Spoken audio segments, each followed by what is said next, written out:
eu sou a professora Amanda. E eu, professora Grazi. E hoje nós vamos dar continuidade aos nossos estudos sobre a Primeira República. Lembram disso, que nós começamos já a ter alguns encontros? Vem com a gente! Hoje nós vamos focar um pouquinho nas mãos de obras que compunham a Primeira República. Como isso foi desenvolvido, a participação e como que a gente vai chegar no que nós chamamos de CLT, né? A consolidação das leis trabalhistas. Na última aula, nós falávamos um pouquinho sobre a vinda dos imigrantes. Nós comentamos que, mesmo antes do processo abolicionista, imigrantes começaram a entrar, no Brasil, principalmente italianos, portugueses, para vir trabalhar aí nas lavouras de café. Vamos pensar um pouquinho? Passa 1888. Acaba a mão de obra escrava. Eu vou ter uma quantidade de negros que se tornam mão de obras livres, que poderiam ser mão de obras baratas. Será que os grandes fazendeiros, ou até mesmo lá na cidade, as indústrias, iam ter interesse de dar boas condições de trabalho para esses imigrantes? Já que eu tinha tanta mão de obra ali disponível? Não, né? E é nisso que nós vamos pensar.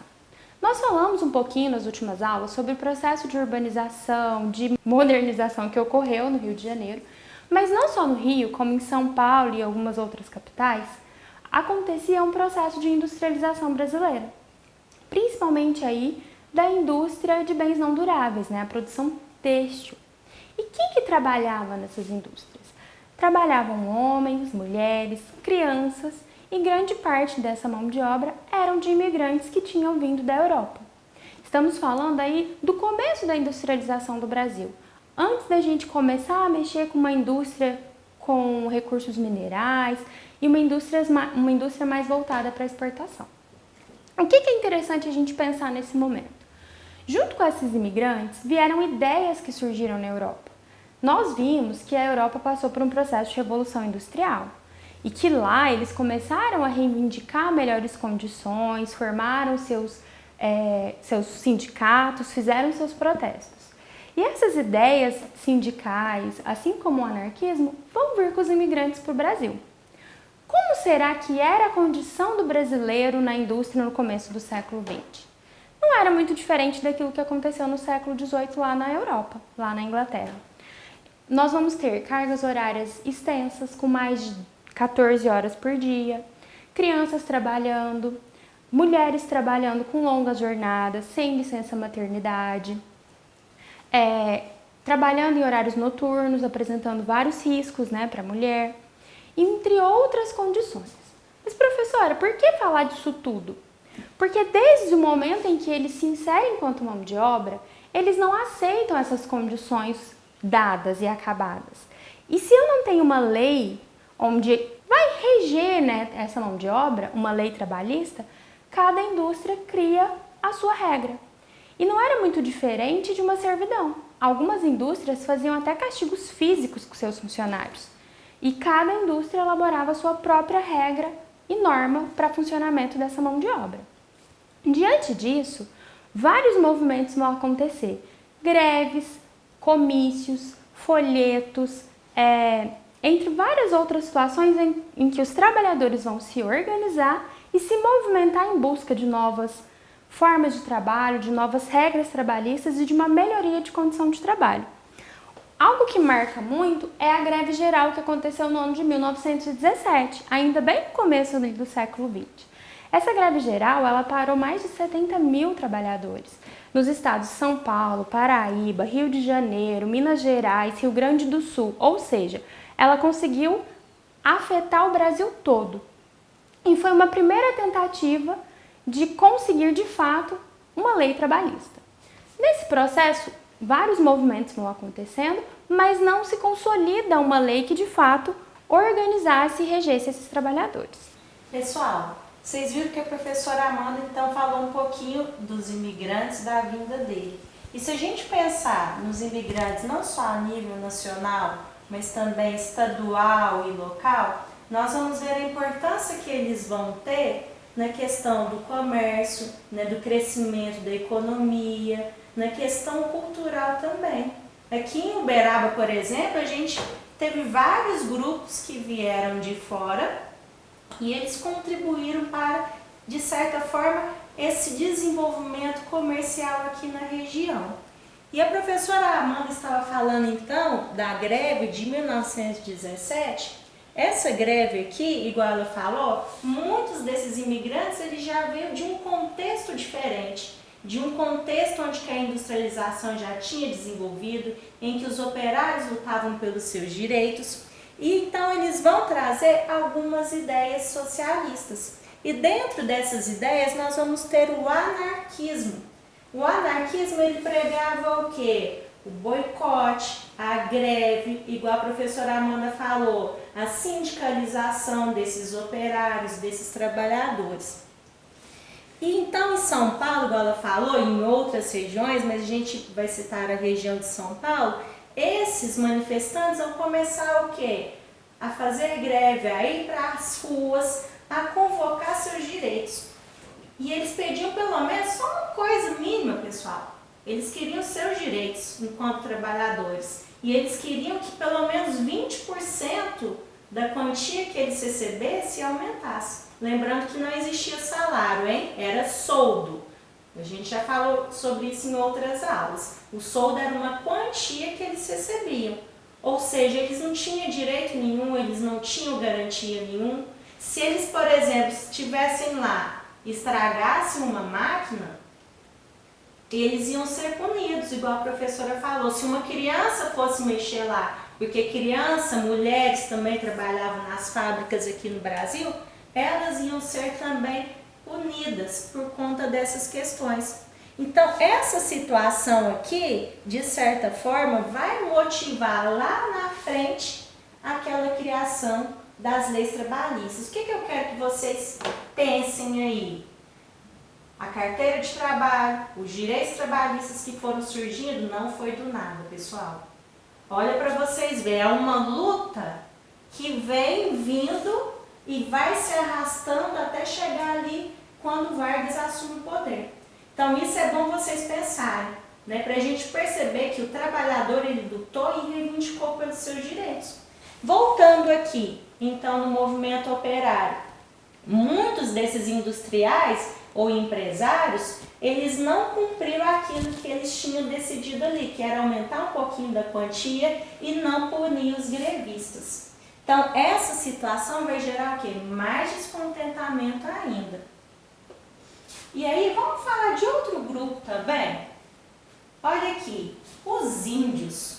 Lembrando que os índios foi a nossa primeira mão de obra escrava. Então, os índios trabalharam, foram explorados, depois foram substituídos para o negro. E quando a gente pensa em república, e cadê os índios?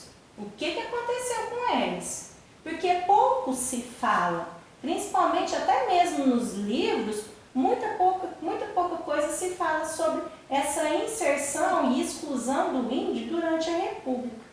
O que a gente tem de conteúdo sobre esse período? Em 1910, foi criado, então, um serviço de proteção ao índio. Aí vocês devem estar pensando, nossa, professora, foi legal? Então, bacana, os índios agora vão ficar felizes da vida. Não, não era bem assim. Por quê? Porque dentro dos artigos lá, das leis desse serviço de proteção, vou só falar um para vocês verem. Eles falavam o seguinte, que deviam se criar estratégias para impedir os civilizados de invadir ou de atentar a esses grupos indígenas. Vocês prestaram atenção nessa palavra que eu falei? Impedir os civilizados. O que seria isso? Eles já estão colocando o índio em outro patamar, eles já estão excluindo o índio ali da sociedade, como se eles não fossem civilizados, como se eles não tivessem uma cultura, como se eles não tivessem conhecimento. E outras ideias que traz também esses artigos aqui vão falar sobre o quê? Como ensinar o índio a criar habitações melhores, a seguir determinadas culturas, a tocar determinados instrumentos musicais. Então, nesse primeiro momento aqui, apesar de estar incluindo o índio, há ainda exclusão. Algum tempo depois, aqui a gente está falando dos anos 60, esse serviço deixa de existir e vai surgir então essa FUNAI, né? E a FUNAI, que tem a função, né, nacional de cuidar dos índios, vai criar algumas regrinhas ali que já vai melhorar um pouquinho. Mas o que é bom a gente pensar? É um processo também. Assim como as leis vai sendo um processo que vai desenvolvendo ao longo do tempo, as leis que envolvem esse grupo indígena também vai ser o quê? Vai ser lento e gradual. Uma coisa bacana na FUNAI aqui desse período é que eles começam a demarcar as terras indígenas, coisa que até então não existia. Então esse é um ponto positivo. E a situação do índio vai melhorar em relação à lei, pessoal, com a criação do Estatuto do Índio na década de 70. Porque aí eles vão, de certa forma, valorizar quem é esse índio de verdade. Vai valorizar os seus direitos e a sua liberdade, principalmente liberdade cultural. Ou seja, estamos falando aqui de vários grupos que, apesar de uma mudança de forma de governo, apesar de uma constituição que visava outras formas de governar e inserir, excluíram várias pessoas. Excluíram os indígenas. Nós já discutimos muito sobre a exclusão do negro e todo o processo e consequência, né, dessa exclusão. Excluiu os próprios imigrantes, né, dentro aí da forma como a mão de obra foi explorada. Nós vimos que foi um processo de mais de 40 anos, desde dos primeiros imigrantes que vieram até a CLT em 1943. Mas, professora, a CLT é só para imigrantes? Não. Ela vai se tornar, né, a nossa cartilha para o trabalhador. Ela é a consolidação das leis que vai instituir um horário de 8 horas de jornada, uma renda mínima, direitos, né, trabalhistas, ou seja, assegurar o trabalhador com direitos e não mais deixar a mercê da vontade do seu patrão. Mas e onde ficam as mulheres? Nós sempre pensamos na questão da mulher que não podia, que não fazia, só que a professora Grazi disse, as mulheres trabalhavam. Onde estavam as mulheres nesse contexto? É importante pensar que sim, mulheres eram mão de obra nas indústrias, ou seja, eram mulheres pobres que trabalhavam. Nos outros quesitos, nós vamos ter mulheres que vão ter representatividade em busca de um lugar para a mulher. Ou seja, de dar voz para a mulher. Porque nos primeiros anos do Brasil República, a mulher não votava, a mulher não dirigia, a mulher não trabalhava, a não ser no caso da pobre operária, a mulher não tinha acesso nem a estudos de forma igualitária aos homens. Então nós temos aí alguns destaques femininos. Com a Anísia Floresta, que ainda lá no final do século XIX vai montar a escola para meninas e mulheres, tentando levar, né, a educação e o estudo para as mulheres. E um dos movimentos mais marcantes aí da Primeira República, que é o modernismo, né, a escola de arte moderna, que vai culminar na apresentação da Semana de Arte Moderna em 1922, que vai trazer nas suas exposições mulheres pintoras.